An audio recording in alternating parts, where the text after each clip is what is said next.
Hey guys, this is the seventh tutorial in this course, and in this tutorial we are going to check out inline styles. So you could apply style rules to elements in CSS through your style section, or you could individually select the elements to which you want to apply style rules through inline styles. So I'm going to make more sense when I talk about the file that I have opened up here. So it's called inline_style.html, and in the file you can see that within the head section I do not have the style tag, so that's new.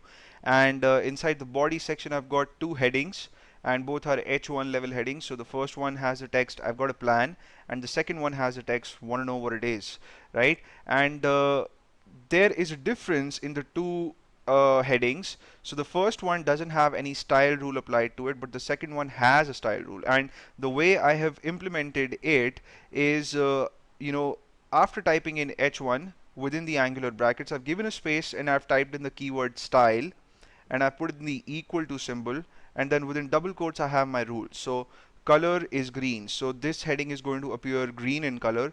And this could be pretty handy, if you have, let's say, 5 or 6 tags of a particular type, like you have 5 or 6 headings in your document and you want different formatting to be applied to each heading.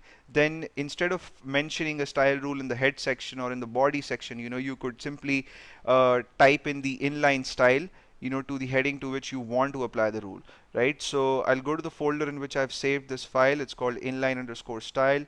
When I double click on it, it's opened in my browser, and this is what I see. So I've got a plan appears in black, and then want to know what it is appears in green because I applied a rule to it.